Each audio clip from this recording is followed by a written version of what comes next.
Hey, I'm a team player. Oh, Canada. Put on a suit, drink water, don't drink and drive. Hey, man, call your mother. It means nothing. It means nothing. Nah, they lying to you. It's about the money. Now you're more fluent.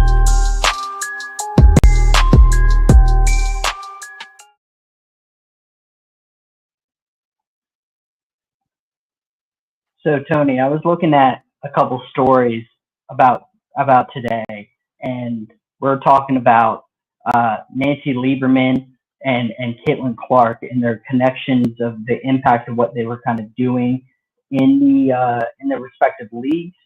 Do you think that there's any type of relation to the impact of what they could do on the USBL and the WNBA? Do I think there's any what? Any correlation of their impact? Well, Nancy Lieberman broke barriers, playing against NBA players. So when she played against NBA players in that All NBA game, plus her as the only woman, that definitely broke barriers. And I think a lot of people by then had perceived that Black women were superior players. And a lot of people think that Cheryl Miller was actually the best player then. And then, but the perception is that since Nancy Lieberman, who happened to be white, played against NBA players, I think there was that component as well. Because it's shocking when, we see something like that for the first time, as opposed to the perceived perception, because sometimes, perceptions don't mean it's 100% correct. It's literally a perception. Yeah. There was a time Larry Bird was the best basketball player in the mid '80s. So sometimes that happens. Right now, the best basketball player is white. So it goes against the perception. But as we see, it's happened before and again. And when predominantly black man has took over the sport as the best player. And I agree, and that happens 90% of the time. But there is the other 10%. Yeah, no, I agree. And then we get and it's like a little backlash, because of the 10%. I don't understand what's the want in the 100%. We're cool with the 90%. You're not cool with us having the 10%. That's crazy. So yeah, I think there's correlation like that. And with Caitlin Clark, people are arguing that she's the best player in the league. And what they mean is, that's the perception. Sure, she's definitely making the most impact and money, but the best player is by far A'ja Wilson. You know what I mean? Yeah, and she might be the best player ever. I'm not talking greatest. I'm talking best. If you need one player for one season, she's the best player ever, I believe. You know what I mean? Yeah. And just because she's not making impact financially, if Caitlin wasn't there, nobody had been making an impact financially. They're set to make $1 billion. They're using chartered planes. You know what I mean? So fuck what the perception is. Anybody that knows the reality knows who the best player is. So don't hate on the girl that's getting you. Don't hate on the girl that's getting you the money because she's white. And she's perceived as the best. She's not. Yeah. So it's ironic because ironically today in NBA history, Nancy Lieberman made her debut in the USBL, and I think she ended her game with only 10 points and 2 assists. But the impact of what she was able to do at that time on June 10th, 1986 could be felt going on, because that opened the doors for people like you mentioned, A'ja and Caitlin and Brenna Stewart and Deanna Taurasi and all this kind of stuff. And I think it impacted basketball for both men and women overall for years to come. So that was our day in NBA history. I'm about to get mine and it's about time. Call us Grindhouse, everybody in a house grind. I'm just doing me, I ain't trying to outshine. Trying to kill my vibe is how you get outlined. So what's up, guys? It's Jules and Tony here, back and worse than ever, talking about the Hoopstorians, talking about NBA Finals moments, today's episode. So Tony, when I was doing my research in today's topic, because I'm younger, I've only got to watch only certain moments that could live in infamy for me. What was But the first finals you remember? the first finals I specifically remember was 2008, and that was the first series I ever watched in basketball. Was the Celtics and the Lakers back in 08 Is with your memory KG, is your first Paul, memory Rick. of is your first memory in Boston, or do you like just remember like certain games? Or I don't remember certain games. I remember that the game 7 and the celebration of KG yelling anything is possible, and I think that's very iconic when it comes to like sports celebrations. But when it comes to moments, I think the best moment I have seen is two things. It's Ray Allen's shot in Game 6 in 2013, and Kyrie's shot a couple years later, because it goes down this route of where people try to minimize the impact of a shot or a moment that quote unquote saved a person's legacy. But when it comes to the totality of things and doing research, I mean, there's plenty of players in NBA history who could have quote unquote saved another player's legacy. Jim Paxton's done it. Steve Kerr's done it. Robert Ory's done it. So where do in moments in totality, my root of my conversation, I guess, in doing research, because I believe 1962 finals had the most moments in my eyes, because you had Elgin Baylor scoring 61, a finals record for a game. You had Jerry stealing the ball and getting the layup, and you had Frank missing the game winning shot, and Cousy dribbling out the ball. So where would you start if you're talking about moments that watched? You said 62, right? 1962, yes. Yeah. So in Game 7, you left out Bill Russell gets 30 points and 40 rebounds. And that's where I wanted you to. Yeah, exactly. Is that there's a whole bunch of moments in there that you can't. And we give a fuck about Game 7s, don't we? Yeah, we do. And you didn't even name the moment. Greatest Game 7 of all time. You're absolutely right. I didn't. I think that's the year. Or was it the next year that Ali claimed he was the greatest of all time? I know it happened in succession, if not in the same year. Yeah, I think it was definitely in succession. So that's kind of what I meant, is that 62 had moments that I didn't even name that are still notable, that you're just like, oh shit. So in your timeline of watching finals, what are some moments in your eyes in which you're like, that's it for me, that's definitively the best moment? Definitively, that's it. We give a fuck about Game 7s. Supposedly, we want to win at the highest level in the most pressured moment. So what Game 7 sticks out? So I want to say this too, but I want to say this too.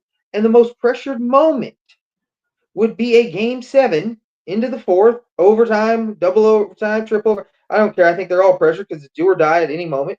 If you want to drag out the game, to add even more stats and look gaudy, cool, whatever. I don't give a shit. But anyways, so you're at that last moment of that last game. You're down 1 and you're on the road. You don't want to do it at home. Most people want the crowd to go wild when they hit the moment.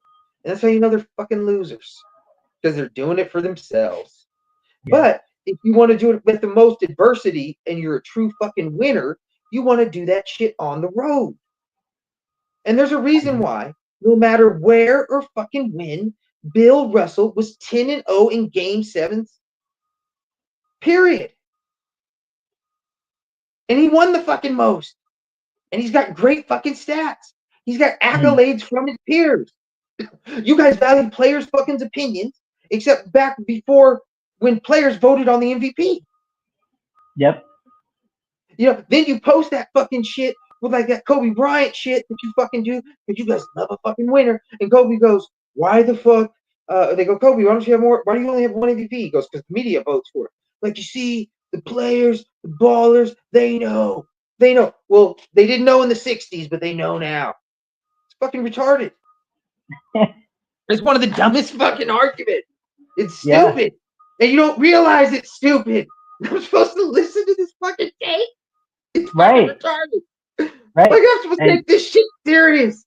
These motherfuckers, come on. I'm supposed to take this shit seriously when you really think about it. It's stupid. it's stupid. So Retarded. in game seven, high pressured shots, high pressured, environments. Mhm. Where do you think our late 62 finals, like that game seven ranks if you're talking totalities of game sevens in NBA history? Well, that's what I'm saying, man. They couldn't stop Weston Baylor through 6 games. You know what I mean? Bill Yep. Russell had shut the motherfuckers down. He took every fucking possession from them. He just Mhm. the only way we can stop them, we keep the ball out of their hands. So he grabbed 40 fucking rebounds. He said, dude, and I got to keep up with their scoring. I'm going to have to score at a higher rate. And he Right. led the 1956 Olympic in limited minutes in scoring, like all Olympians do. Right. He scored when he wanted to. He didn't need to shoot it. He just needs to let defenses be honest. And shooting 44% of that, defenses were being honest with it. They know he could go off for 30. They know they could hold him to 8. They said, we'd rather have this dude shoot 8. And he's obliged if other dudes are getting open and they're scoring at a higher rate. He's rebounding at a higher rate. They're winning at a higher rate. He's defending at a higher rate. Have the scoring. I'll dominate all these other areas.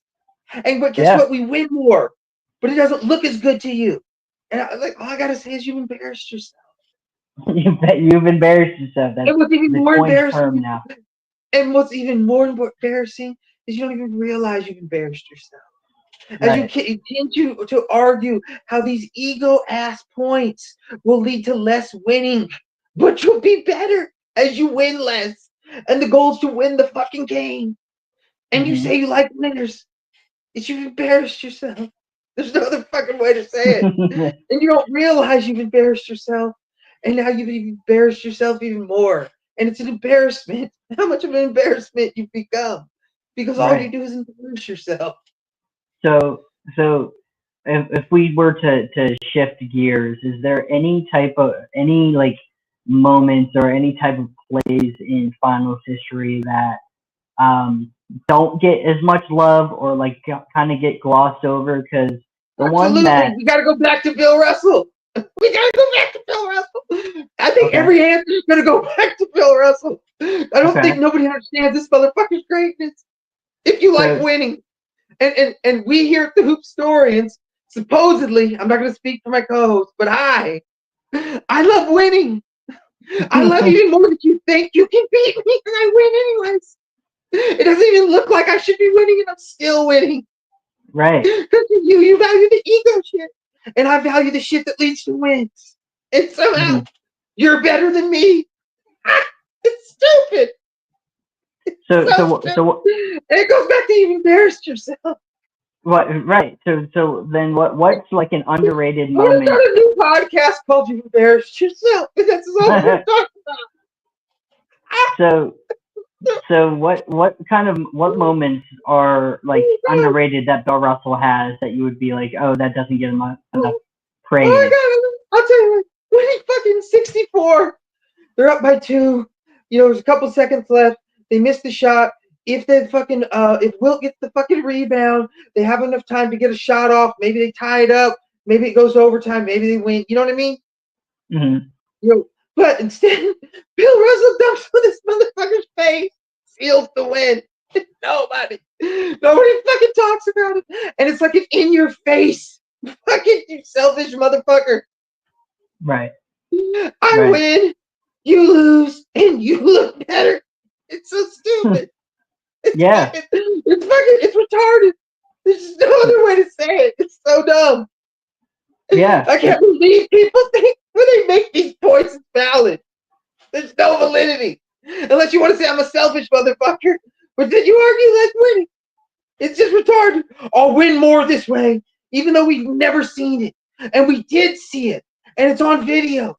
But there's not enough video for you. And even if there was, you don't want to watch the shit anyways. Because you think it looks stupid. It's so stupid.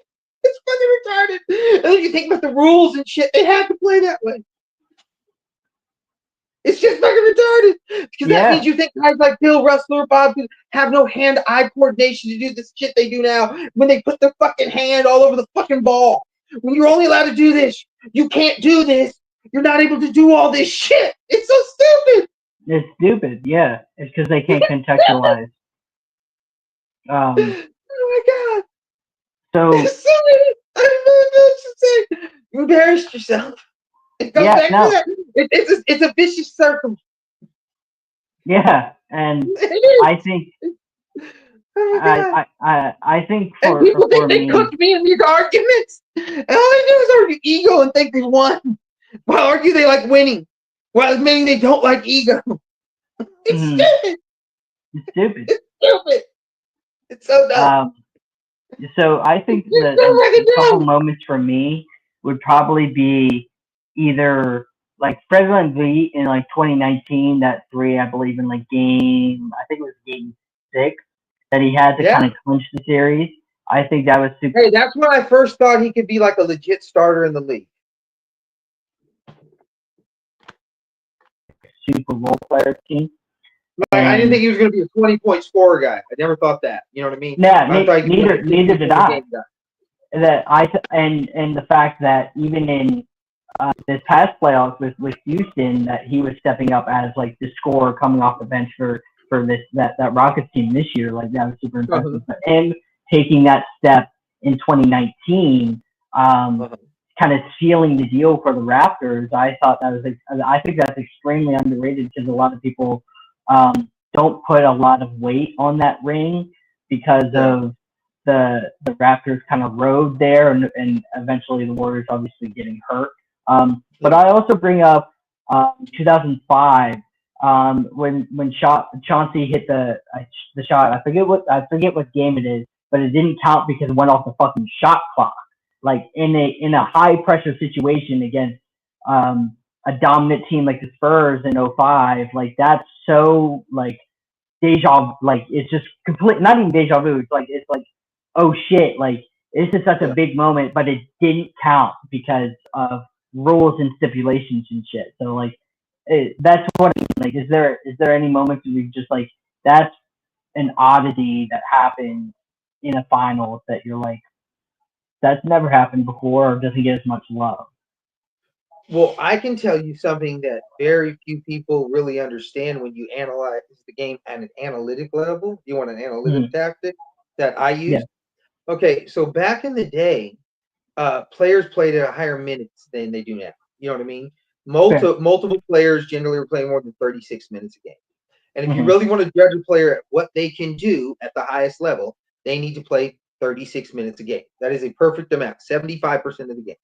You know, and normally at 36 minutes a game, you know, some of their career highs are 42 minutes a game, 44 back in the day.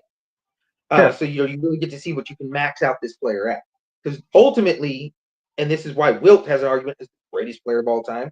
The dude averaged 48 and a half minutes a season. You got to see what a maxed out player Wilt could be. You got that what if.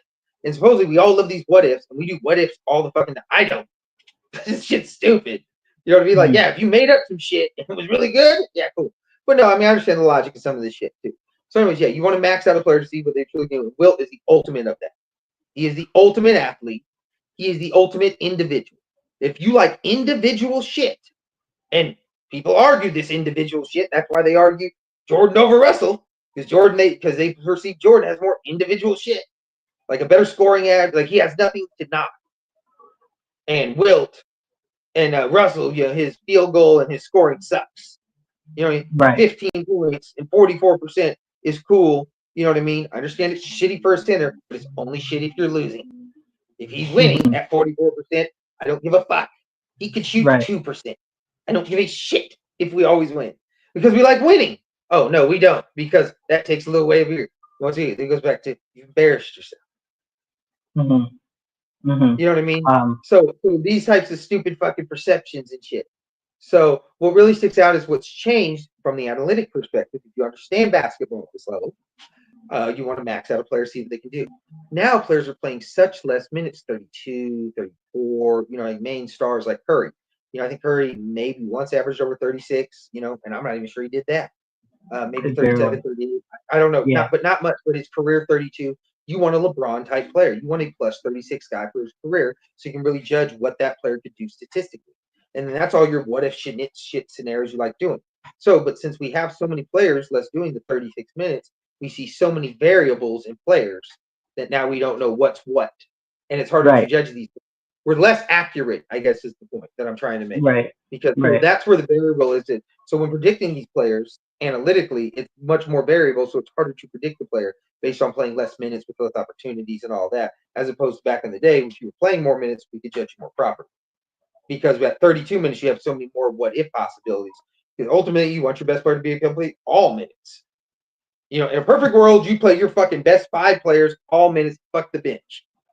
If in an ultimate fucking world, right? So you would do that, being that's what it is. Yeah. So, anyways, so the more minutes they play, the less variable there is because you're more closer to that ultimate minute goal. Shit like that, and that's why we always give props to really the greater players play more minutes because we can see ultimately what that player can do.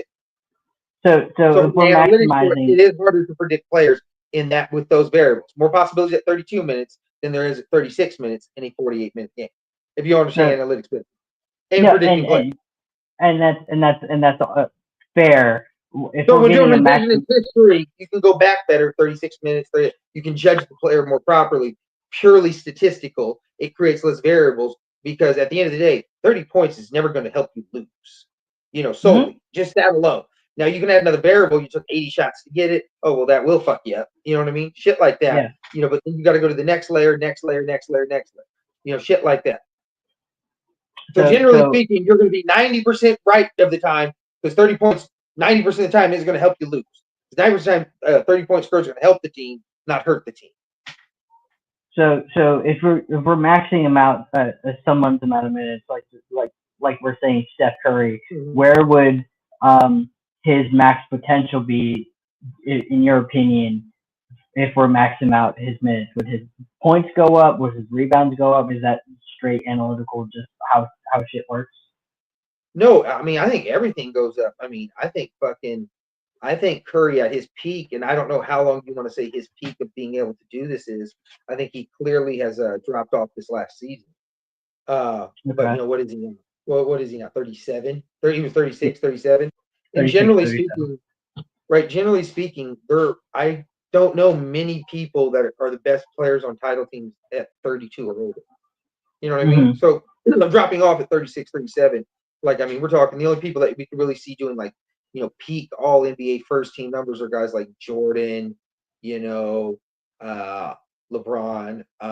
maybe Kobe if his stats drop like Iverson type shit, like 41%, 42. He can still be putting up 25, but not shit like that. So like I mean, there's only a few that's really at that peak level. So I think Curry at his peak though.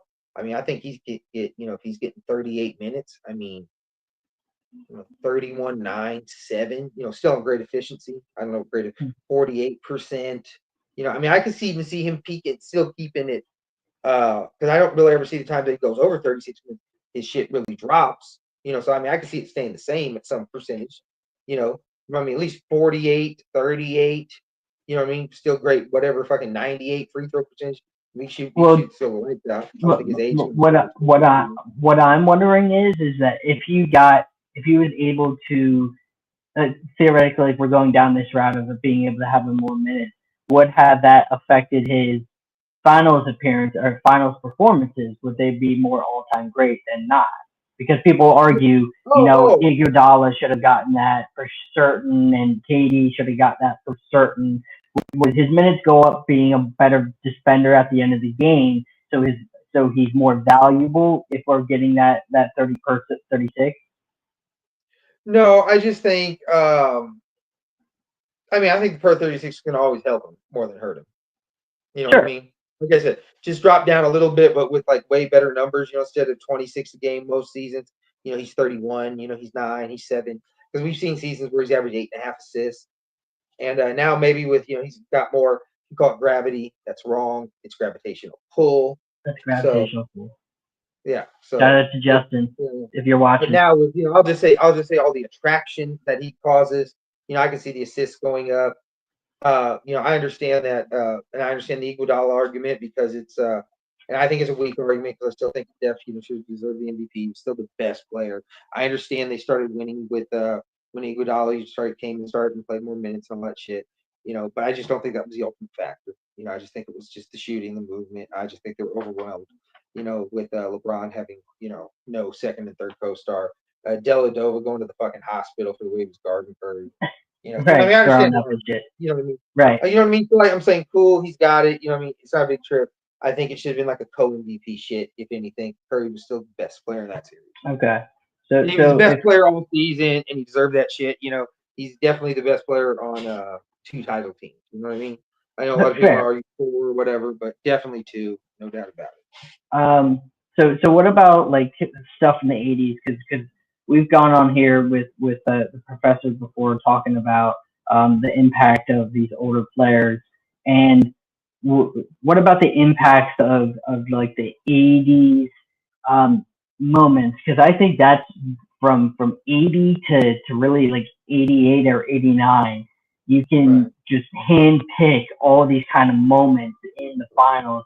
The steal by Gerald Henderson, the baby hook shot for Magic, and the reverse layup from Dr. J. So like when we evaluate these moments in the 80s, is that more just nostalgic, or is that more like these are real, like this is what defines the NBA Finals type of thing? Yeah, I mean, first off, I think the 80s is, if you're looking at it logically, and I only have very few memories of the 80s. My precise knowledge, really, really remembers second round series with the Suns and the Blazers in '92, and then really specifically the finals in '92. And that's when my knowledge really started 7. Mm-hmm. So anything before that's really spotty. So I just kind of got like fractions of memories. But yeah, I think the 80s, I don't remember much of it at all, just little fractions. But I think that's the golden era, because of the parodies and the what ifs. 1980s, it had Dr. J with the Rock the Baby slam dunk. The reverse, arguably the greatest reverse in NBA history.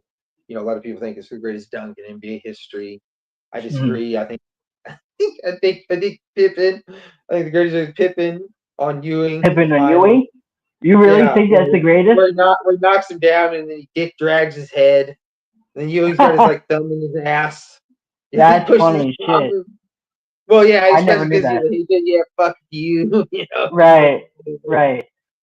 Oh, it's funny as shit. But I remember watching it live as a kid. I was like, it's retarded. That's awesome. So, or in the time frame of where you've watched, we've talked about in the 80s, bro. That's the golden era. I can tell you all about the 80s. Well, I watched my question on NBA. Back on when ESPN history or NBA history, whatever the fuck those shows were in the night, you play all the old games. Yeah, all the time.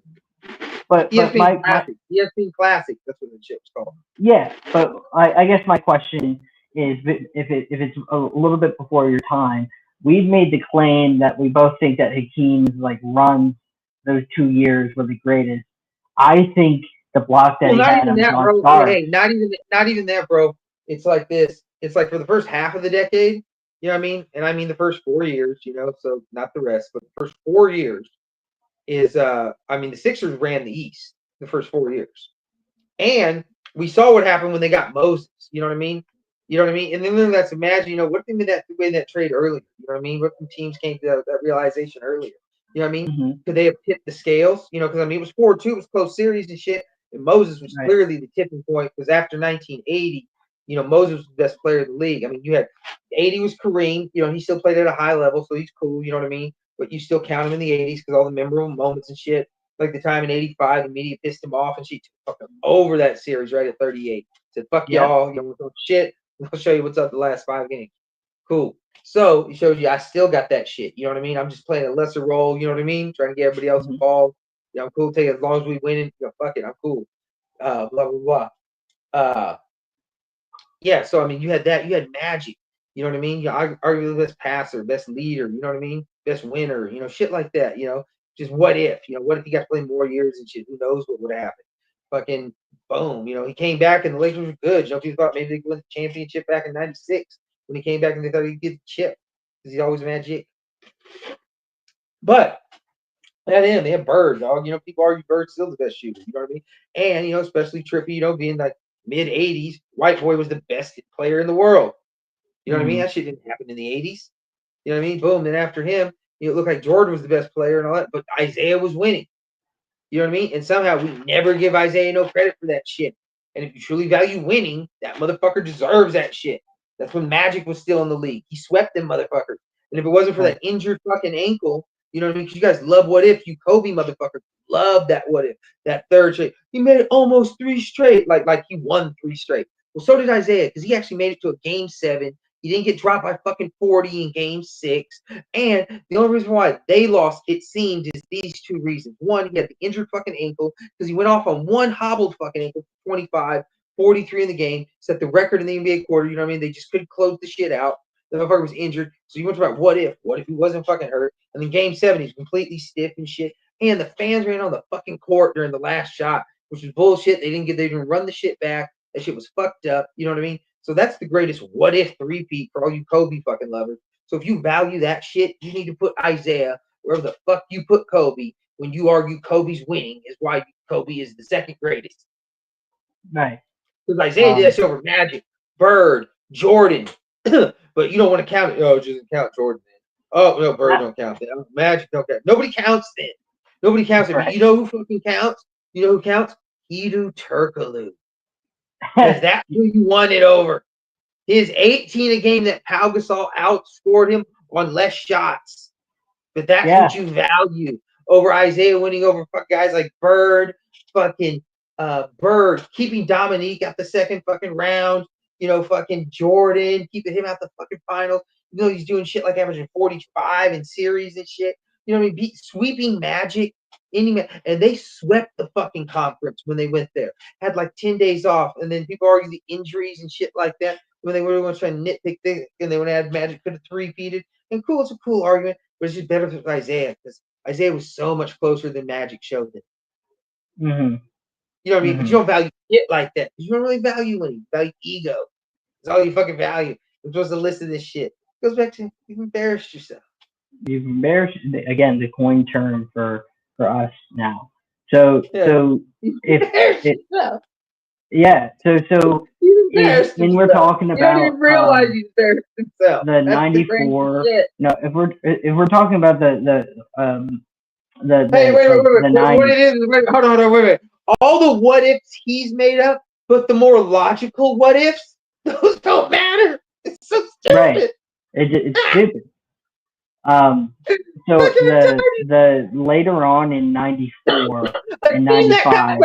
Real quick. A team that got swept was closer to winning than a team that lost in game 7, and they both were injured. But one of them set the fucking record while he was injured. So he breaks the tiebreaker because you don't got a third level of greatness like he's got. Mm-hmm. It's retarded. It's retarded. It just doesn't count because it's you. You make up this shit. It's stupid. So stupid. But later on in the 90s, like Hakeem and the Knicks battled each other in the finals, and Hakeem blocked John Stark's shot.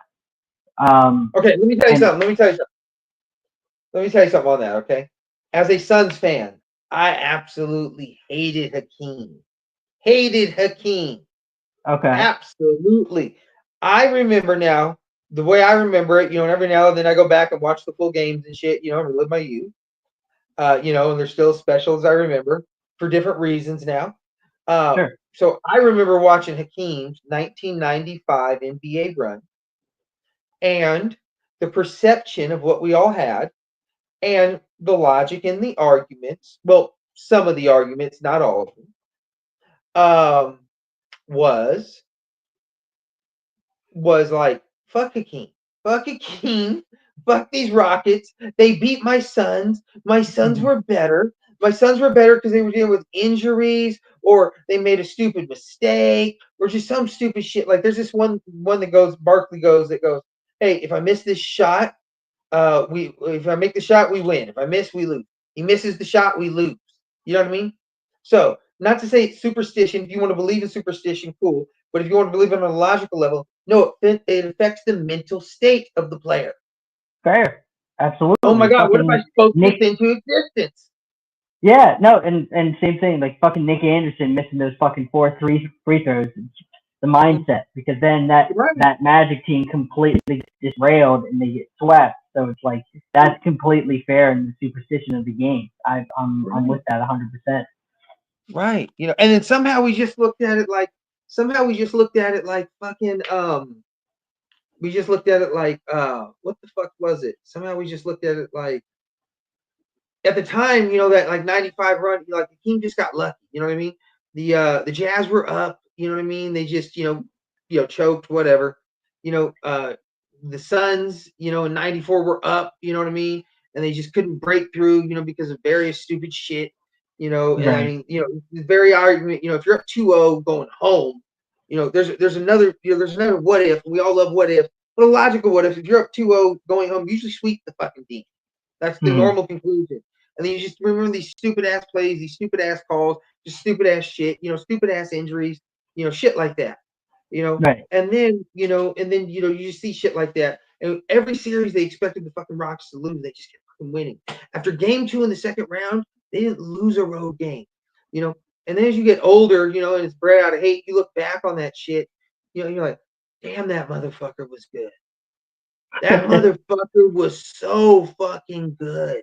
So, for the team, I value the eye test too, but I can't really explain to people at this how good it was and how good he had to play. Like even series where like the finals in '94, he only averages 9 rebounds. That's shitty for him. You know what I mean? That's whatever. You know what I mean? C minus, what you should be doing, dog. You know, but his blocks, you know, were like, I don't know. When you really think about it, I don't know, probably like B minus, you know, 3.6, because you know those fucking B pluses are like 4 to 5 and shit. You know, Marquis Chambers 5.6. You recognize Will Thurman, fucking Bellamy, fucking Russell, all them fucking centers back. I think they probably average fucking 8. You know, just all kinds of crazy ass numbers. So you know, then once you get to the 3 point, once you're over 300, that's where you really want your fucking elite shot blockers to be and shit. Like they were back in the 90s and shit, 80s, and you really judge them really well. And so on. And now there's so many variables now, like, you know, playing 28 minutes with averaging 3.2 blocks, you know, shit like that. So, but yeah, you know, but you got to factor in that he held Patrick Ewing, you know, in one of his, you know, supposedly best years in terms of winning to 36% on 18 points on 36% shooting. Damn, that's fucking good. Fuck what the eyes are seeing. You know, he's still making good plays and shit. He's just not rebounding at a high rate and shit. But dog, like how he's affecting the winning, the mental fucking shoot, the way he's sliding, the way he's affecting the defense. It's just like, you know, amazing and shit. And the 95 Akeem's even fucking better. So much fucking better. What he did to David Robinson offensively, like I said, he rebounded at a high rate. Some series he did, some series he didn't. Overall, it was cool, you know, 10, 11 a game, you know, but you really want him like 17, you know, some shit like that. You know, you really want your center getting 1 rebound per 2 points, you know. So if he's getting 34 points, you want those 17 boards. That's like when he's really just dominating, you know. And I guarantee you that leads to the most amount of wins and shit. You know, when you start factoring some variables. But yeah, you're watching him dominate, dog. You know what I mean? And even though you hate the motherfucker, you respect him so much. And so, like I'm saying, you know, that's why he clearly wasn't not the Kobe motherfuckers, Kobe ego motherfucker. He's clearly over Kobe. So fucking argument. Who's a better when player? We're talking about like performances and stuff. So stupid. The way he affects both sides of the court in terms of winning. But Kobe had to face versus what he had to face. Retarded. So when we're talking about like finals, when we're talking about finals performances, like where do you rank that, like those kind of performances? Because in talking about finals performances, I think Shaq's finals performance, almost getting a quad dub, and as well as what I'll stand on, I think Tim Duncan had a quadruple double, but they didn't want to give him those 2 extras because he would have looked too dominant. So they rescinded those 2 blocks. So to me, I think those are 1 and 2. So in totality of the NBA Finals, what are some like performances we mentioned Baylor earlier, like dominant performance in the finals, either in a closeout game or any games in totality to where like that's historically dominant? Do you know that Bill Russell, he in one finals averaged 70% shooting. In another finals, he averaged 24 fucking points. In another finals, he averaged 30 rebounds. Mm-hmm. And nobody talks about these fucking finals. They say things like the series he averaged 30 rebounds. We only averaged 9 points. I don't give a fuck. He got me 30 fucking rebounds a game. That motherfucker got me 30 more fucking possessions. And we Right. won. Right. You don't give a fuck about winning. What the fuck? You don't think that helped winning? You don't think having the ball more helps winning? You're fucking stupid. You've embarrassed yourself. I'm supposed You've to listen embarrassed to you. yourself. I don't give a fuck if you. I don't give a fuck if you shoot 0% and score nothing. You get me 30 fucking rebounds. You can play a fucking game. For sure. For sure. I'll get 4 guys out there that can fucking score. Can you screen? Wait, you can screen. Oh, you screen. Wait, you can pass? Wait, you can defend the pick and roll. I can run the offense through you. Right. And you can fuck about 9 fucking points. And we always win? It's stupid. Mm-hmm. But it doesn't count because you're you. Right. It happened. It fucking happened, but it doesn't count. What the fuck? Right. Is that what you say when you get caught cheating? Yeah. No, I don't. It happened, I but have no idea. it doesn't count. Yeah. I'm supposed to listen to this stupid fucking logic. It's stupid. You embarrassed yourself. You've embarrassed yourself. I agree. Oh my god. Oh my god. Oh my god. It's funny shit.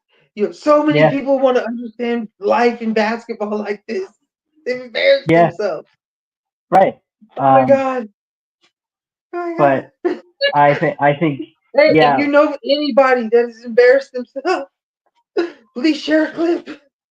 Yeah, share. Yeah, please share the clip with us because we're kind of going through that at the moment. Hey, text them something. Text them something like, "Hey, remember that time the way you asked for that Christmas present, and then you embarrassed yourself."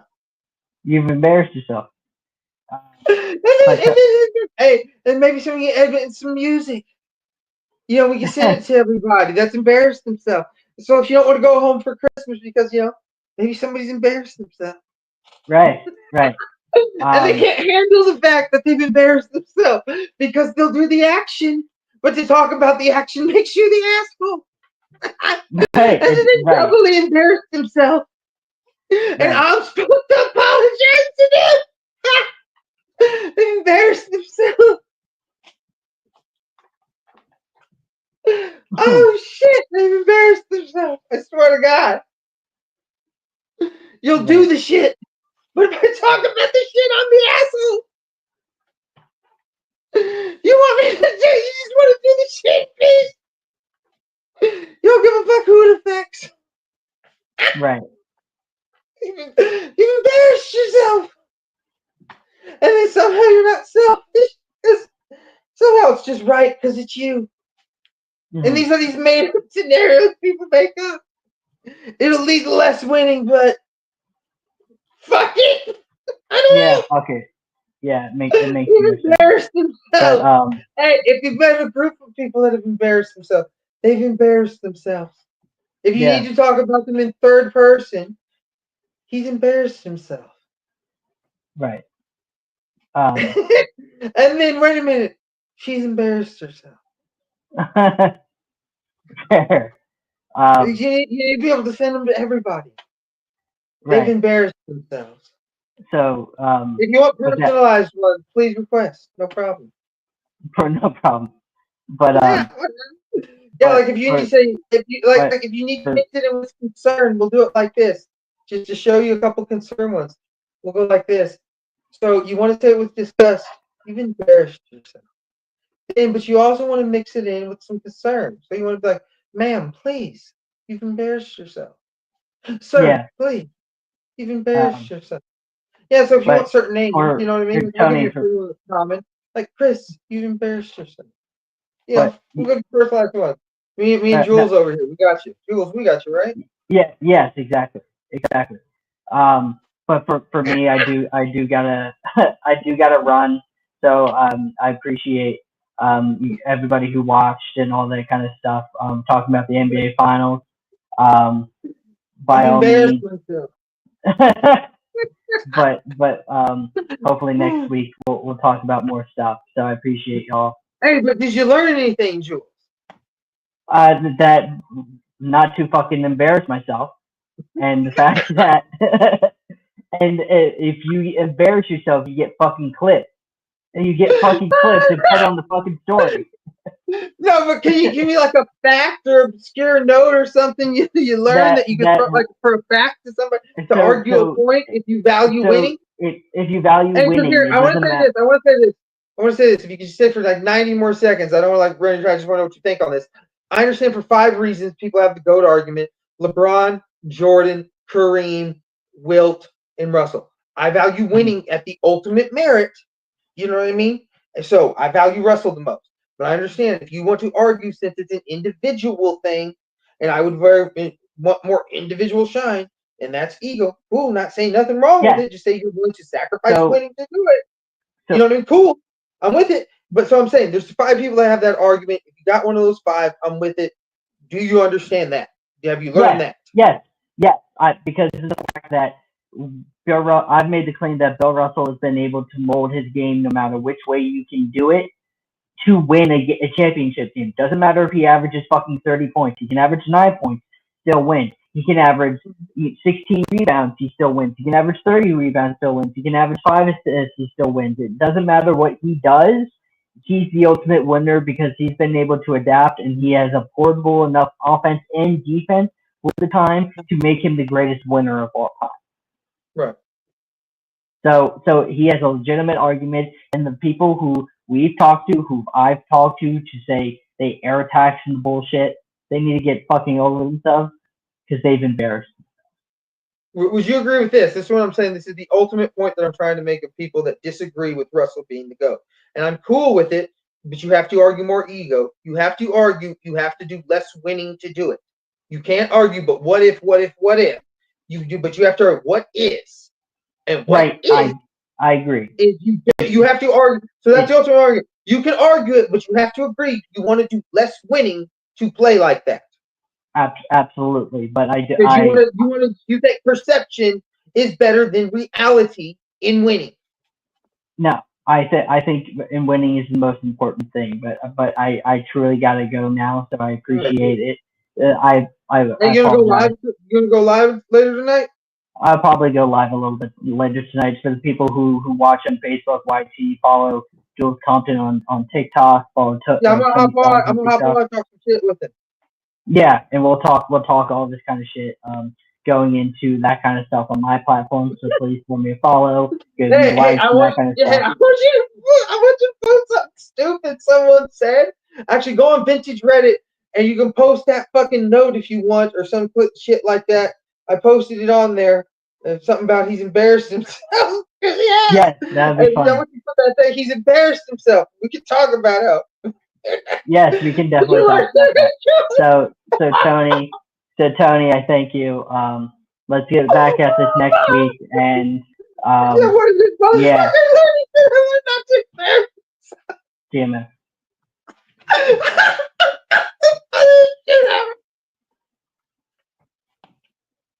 Holy shit! Oh my god! Talking about. All right. Holy shit! Oh fuck! Because I'm in live shit. I got nobody else to talk to. Cooper Flag will be the white bird. Why can't he be the white Cooper Flag? Hey, there's supposedly some other dude out there that's like 6'7", 250, and like really, really athletic. I don't know who it is, but he was white. I saw some shit like that. But yeah, that's all I got on that. But like I said, I'm probably gonna bounce. Maybe I'll go live on my TikTok and shit. So I think my TikTok is Tony Styles and Friends if you guys want to check it out or share it or move it or whatever. I don't know. Said I'm gonna go try and drop some knowledge. We'll see who sticks around for it. I'm out.